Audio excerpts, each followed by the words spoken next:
Good morning students. Last class में हम लोग method of the preparation of haloalkanes पढ़ रहे थे।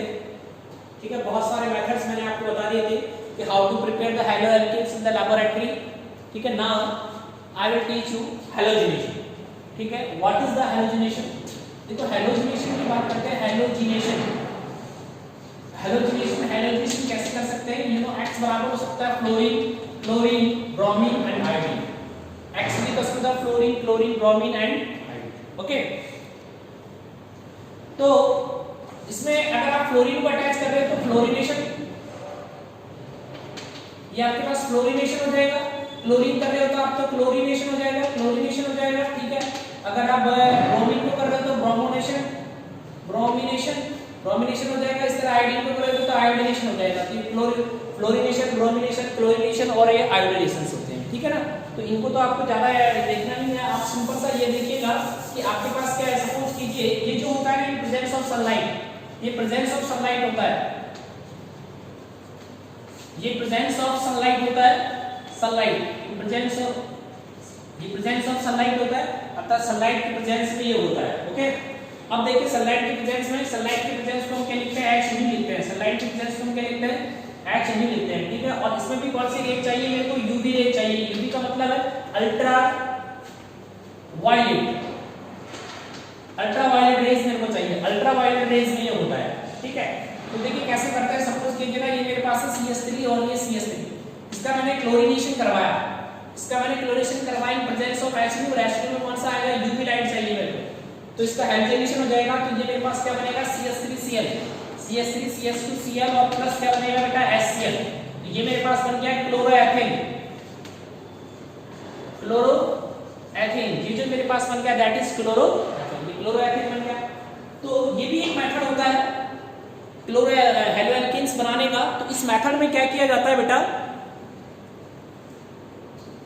आपको एल्केन लेना होता है, सैचुरेटेड हाइड्रोकार्बन्स लेना होता है। सैचुरेटेड हाइड्रोकार्बन्स की रिएक्शन आपको क्लोरीन से करवानी है in presence of the sunlight. तो ये हमारे पास क्या होगा? ये हमारे पास बनेगा क्लोरोएल्केन्स बनेगा। ठीक है, ये जो मैकेनिज्म होती है, फ्री रेडिकल मैकेनिज्म है। ये फ्री रेडिकल मैकेनिज्म है, ये ध्यान रखना आपको। फ्री रेडिकल मैकेनिज्म होती है और ये सब्स्टिट्यूशन रिएक्शंस होती है। फ्री रेडिकल सब्स्टिट्यूशन रिएक्शन के द्वारा ये कंप्लीट होता है। ठीक है, सपोज कीजिएगा एक हमारे पास एक मैंने क्वेश्चन लिखा, ये लिखा मैंने CH3 और ये CH2 और ये CH3। ठीक है, दिस इज प्रोपेन। ये मेरे पास बेटा प्रोपेन है। प्रोपेन की रिएक्शन मैंने Cl2 के साथ करवाई इन प्रेजेंस ऑफ H की प्रेजेंस में करवाई। तो इसमें मेरे पास दो तरीके हैं।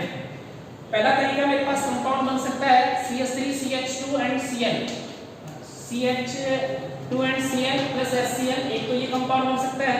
दूसरा जो कंपाउंड बन सकता है CH3 CH और ये CH3 और ये Cl और प्लस HCl। इस तरीके के कंपाउंड बन सकते हैं, compound number first and compound number second. एक कंपाउंड मेरे पास ये बन सकता है और एक कंपाउंड मेरे पास ये बन सकता है। तो दो कंपाउंड्स मेरे पास बन गए। एक कंपाउंड कौन सा बना?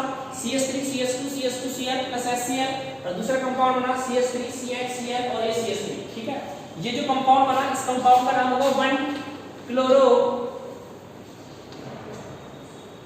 1-क्लोरोप्रोपेन।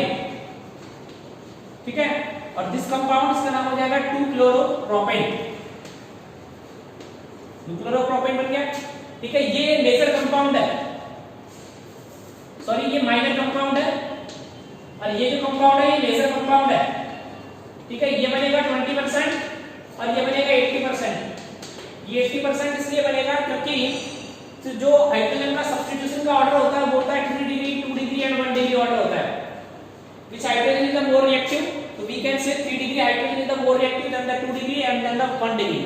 Okay? तो यहाँ पर देखो ये हाइड्रोजन है, ये प्राइमरी हाइड्रोजन है, ये सेकेंडरी हाइड्रोजन है। Secondary hydrogen is the more reactive than the primary hydrogen.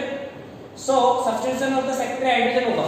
तो यहाँ पर सेकेंडरी हाइड्रोजन का होता है, तो ये आपके पास मेजर कंपाउंड हो जाएगा, 80% बनेगा 2-क्लोरोप्रोपेन। यहाँ से क्वेश्चन पूछा जाता है कि जब प्रोपेन है, प्रोपेन का अपन क्लोरीनेशन करवाते हैं। यहाँ से क्वेश्चन आपसे एग्जाम में पूछा जाएगा कि प्रोपेन का क्लोरीनेशन करवाया जाता है तो प्रोपेन का क्लोरीनेशन करवाने पर आपके पास दो कंडीशंस होती हैं, एक में तो 1 क्लोरोप्रोपेन बनता है, दूसरे में 2 क्लोरोप्रोपेन बनता है। तो 1 क्लोरोप्रोपेन माइनर कंपाउंड होता है, 2 क्लोरोप्रोपेन मेजर कंपाउंड होता है। ऐसा क्यों?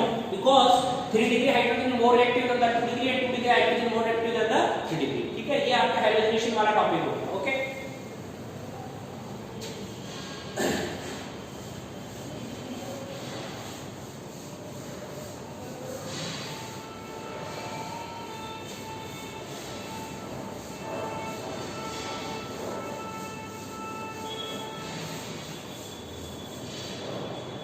अगला जो टॉपिक हमारे पास आएगा that is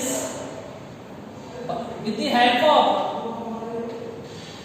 the help of या बाय द, ऐसे लिख सकते हैं हम लोग, by the unsaturation hydrocarbon, unsaturated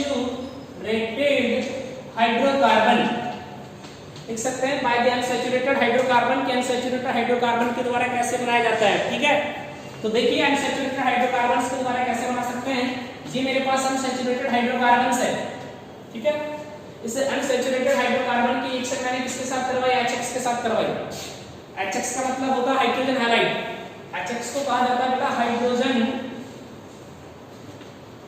halide. Hydrogen halide के साथ करवाई तो मेरे पास कंपाउंड क्या बनेगा, जो मेरे पास कंपाउंड बनेगा ये CH और ये C और ये X है। एडिशन रिएक्शन होती है और हेलो एल्केन्स बनते हैं। क्या बनेंगे? हेलो एल्केन, हेलो एल्केन बनेंगे। एडिशन रिएक्शन होती है और हेलो एल्केन बनते हैं। हम इसको चाहे तो ऐसे लिख सकते हैं C डबल बॉन्ड C, यहाँ पर लिख सकते हैं H, यहाँ लिख सकते हैं H, यहाँ लिख सकते हैं H, यहाँ लिख सकते हैं H। इसकी रिएक्शन मैंने किसके साथ करवाई, HCl हाइड्रोजन क्लोराइड के साथ करवाई।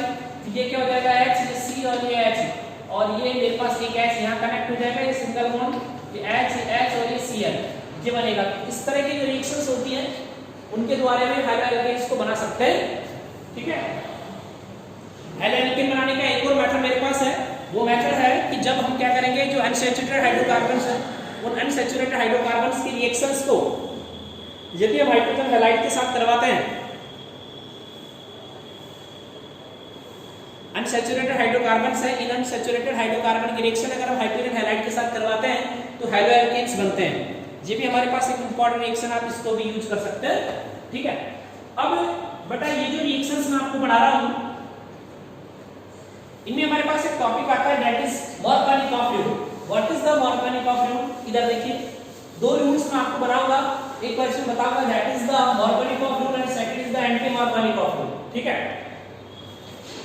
तो first is the Markovnikov rule.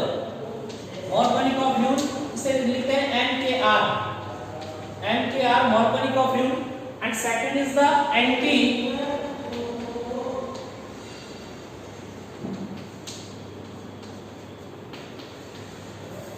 Markovnikov rule and anti Markovnikov rule, AMKR। एक होता है मार्कोनिकॉफ रूल, एक होता है एंटी मार्कोनिकॉफ रूल। दोनों अलग अलग होते हैं, क्या डिफरेंस होता है? ठीक है, अभी बता देते हैं एंटी मार्कोनिकॉफ रूल और मार्कोनिकॉफ रूल में क्या डिफरेंस है। तो सब्सिस कीजिए, ये मेरे पास क्या एल्कीन है, ये मेरे पास CH3 और ये CH और ये डबल बॉन्ड और CH3, ये एल्कीन है, ये अनसिमेट्रिकल एल्कीन है। इस अनसिमेट्रिकल एल्कीन की रिएक्शन मैंने HBr के साथ करवाई है। तो इस अनसिमेट्रिकल एल्कीन मैंने HBr के साथ करवाई है, तो मेरे पास दो कंडीशन है, ये CH3 है, फिर ये CH2 कर दिया मैंने, हाइड्रोजन को इस दिशा वाले हाइड्रोजन को यहां जोड़ दिया और ये मेरे पास CH2 और ये Br, जो वाला प्रोडक्ट बना, इस प्रोडक्ट का नाम है 1 ब्रोमो प्रोपेन। 1 ब्रोमो प्रोपेन है। एक कंडीशन मेरे पास क्या थी कि इस वाले हाइड्रोजन को यहां जोड़ता हूं, इसको यहां जोड़ता हूं, तो ये मेरे पास बनेगा CH3 CH एंड CH3 और ये Br, इसका नाम हो जाएगा 2 ब्रोमो प्रोपेन। 2 ब्रोमो प्रोपेन, एक 1 ब्रोमो प्रोपेन है, 2 ब्रोमो प्रोपेन है। तो ये प्रोडक्ट क्या होता है, मेजर होता है, और ये वाला प्रोडक्ट क्या होता है, माइनर होता है। ठीक है, तो इसे कहते हैं एंटी मार्कोनिकॉफ का नियम। What is the anti Markovnikov rule? According to the anti Markovnikov rule, when the unsymmetrical alkene reacts with the hydrogen halide, then the negative part attached with the less substituted hydrogen. This is the anti Markovnikov rule. According to the Markovnikov rule, when the unsymmetric alkene reacts with the hydrogen halide, then the negative part of the hydrogen halide attached with the less substituted hydrogen atom carbon. इसे कहते हैं मॉर्गेनिक of fluid. इसे मॉर्गेनिक of fluid कहा जाता है। तो ये आपके पास मेजर प्रोडक्ट हो जाएगा, ये मोर अमाउंट में बनेगा, और ये कौन सा है, ये माइनर प्रोडक्ट हो जाएगा, ये लेस अमाउंट में बनेगा। इसका रीजन है 2 डिग्री कार्बोकैटायंस। इसका रीजन है 2 degree carbocation is more stable. 2 degree carbocation is the more stable. ये 2 डिग्री कार्बोकैटायन होता है वो मोर स्टेबल होता है, ठीक है। अब इसी रिएक्शन को अगर मैं ऐसे करवाता हूं, ये CH3 है, ये CH डबल बॉन्ड है और ये CH2 है। यहां पर मैंने इसकी रिएक्शन HBr के साथ करवाई है, ठीक है, लेकिन यहां पर मैंने क्या ले लिया, पेरोक्साइड। यहां पर मैंने पेरोक्साइड ले लिया, तो अब ये रिएक्शन इसका जस्ट रिवर्स हो जाएगा। अगर ये इसका रिएक्शन जस्ट रिवर्स हो जाएगा तो यहां पर बनेगा CH3 CH2 और ये CH2 और ये Br। एक तो ये हो सकता है और एक हो सकता है CH3 ये CH और ये CH3 और ये Br। तो ये मेरे पास बनेगा मेजर और ये मेरे पास बनेगा माइनर, ठीक है।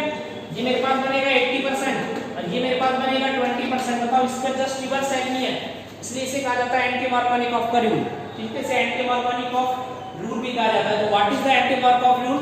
Anti Markovnikov rule is just reverse of the Markovnikov rule. Anti Markovnikov rule is just reverse of the Markovnikov rule. Anti Markovnikov rule is just a reverse of the Markovnikov rule, ठीक है। ये जो anti Markovnikov rule है, इस anti Markovnikov rule में जो negative part होता है, नेगेटिव पार्ट होता है ना, उस कार्बन से जब मोर सब्स्टिट्यूटेड हाइड्रोजन वाले कार्बन से जुड़ता है, ठीक है। अपन देख सकते हैं इसमें पेरोक्साइड का यूज किया जाता है, इसलिए इसको एक और नाम रखा जाता है। इसमें पेरोक्साइड का यूज करने के कारण इसे पेरोक्साइड इफेक्ट भी कहते हैं। पेरोक्साइड का यूज करने के कारण इसे पेरोक्साइड इफेक्ट कहते हैं। और इसके बारे में, क्योंकि इसमें पेरोक्साइड का यूज कर रखा है ना, इसलिए इसे पेरोक्साइड इफेक्ट कहते हैं। अब यहाँ पर पेरोक्साइड क्या हो सकता है, ROOR, ये पेरोक्साइड इसमें लिया जा सकता है, एल्किल पेरोक्साइड कोई सा भी हम ले सकते हैं। इसके बारे में फर्स्ट ऑफ ऑल एक वैज्ञानिक ने बताया था, दैट इज खराश। खराश नाम के वैज्ञानिक ने बताया था, इसलिए इसे खराश इफेक्ट भी कहते हैं। इसके बारे में वैज्ञानिक ने बताया था, वैज्ञानिक का नाम था खराश, इसलिए इसको नाम दिया जाता है बेटा खराश इफेक्ट, इसलिए इसे खराश इफेक्ट भी कहते हैं।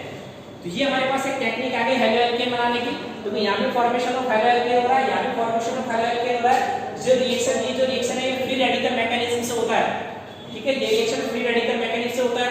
यहाँ पर एक बात ध्यान देने की, ओनली एंटी मार्कोनिकॉफ रूल होता है वो HBr पे ही लागू होता है। यहाँ पर एक ध्यान देने वाली बात ये है कि एंटी मार्कोनिकॉफ रूल होता है वो ओनली एंड ओनली HBr पर ही लागू होता है, किसी और पर एंटी मार्कोनिकॉफ रूल लागू नहीं होता है। Markovnikov rule only and only HBr पर ही लागू होता है, किसी और पर लागू नहीं होता, ठीक है। क्यों? क्योंकि ये एनर्जेटिकली फेवरेबल होता है। देखो कोई भी रिएक्शन होगी या नहीं होगी, इसका डिसीजन लिया जाता है एनर्जेटिकली फेवरेबल होनी चाहिए वो रिएक्शन, ठीक है। तो HBr की और इसके S की प्रेजेंस ऑफ पेरोक्साइड रिएक्शन करवाएंगे तो इसमें जो डेल्टा H होता है, डेल्टा S होता है, ये सारे फेवरेबल आते हैं। अगर हम इसमें HI और इसमें हम HCl लेंगे तो ये फेवरेबल नहीं है, ये रिवर्सिबल रिएक्शन हो जाती है और ये एनर्जेटिकली फेवरेबल नहीं है। इसलिए मार्कोनिकॉफ होता है वो मार्कोनिकॉफ रूल होता है वो तो सब में लग सकता है, लेकिन एंटी मार्कोनिकॉफ रूल है वो ओनली और ओनली HBr पे लगेगा, ठीक है। तो आपको अच्छे से बातें समझ में आ जानी चाहिए। ये मार्कोनिकॉफ रूल है और वो एंटी मार्कोनिकॉफ रूल है। एंटी मार्कोनिकॉफ रूल में HBr का एडिशन करवाएंगे तो ये क्या उसमें 2 डिग्री कार्बोकैटायन मोर स्टेबल होता है, इसलिए 2 डिग्री का प्रोडक्ट बनेगा। एंटी मार्कोनिकॉफ रूल होता है इसका जस्ट रिवर्स होता है, इसमें 1 डिग्री प्रोडक्ट बनेगा। ये फ्री रेडिकल मैकेनिज्म से होता है।